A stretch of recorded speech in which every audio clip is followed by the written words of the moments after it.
Hey everyone. Thankfully, I had one of my sixth grade students this week help me figure out how to screen record some of the different websites that I love to be able to share with you.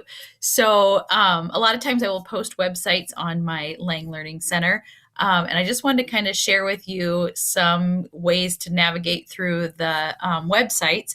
So, one of my favorite websites that is a national multimedia project, it says right here, it's research based reading strategies and lessons and activities that teachers or families can use within their classroom or at home. So, this is called readingrockets.org.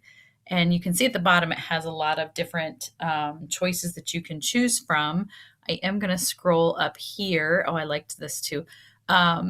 Here they'll have literacy apps that are really good for building literacy skills.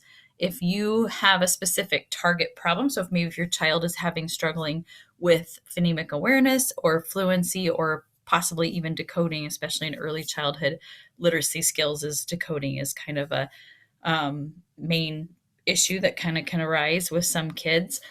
These are questions that parents or educators and an expert in literacy will answer some of those questions that you might have. I haven't listened to their podcast yet, but I imagine that it's pretty good.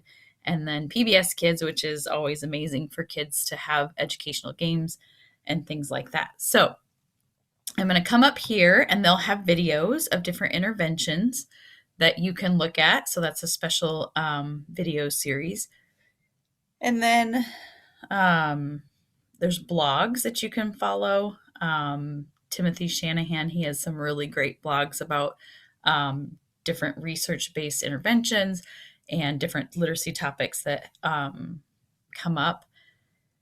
And so one of my favorite tabs is helping struggling readers. So why some kids struggle. It'll tell you different reasons of why.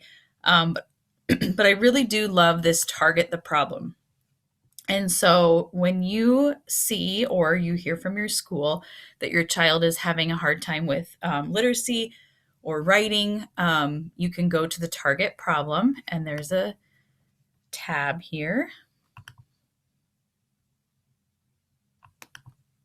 And I go to this quite frequently. So just to look up different things. So I chose phonological and phonemic awareness, which is a typical area that children that have dyslexia or struggle with language often need a lot of intervention, and it needs to be very routine and very structure-based interventions in phonological and phonemic awareness.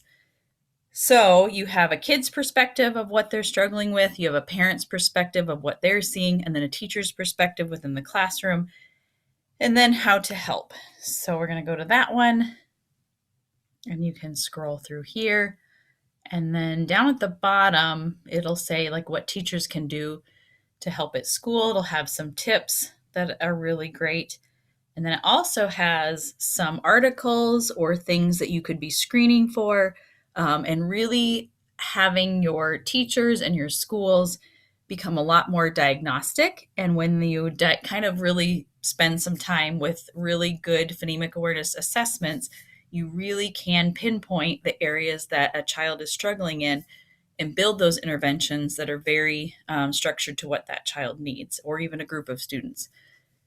So these are some tips on the readingrockets.org that are really great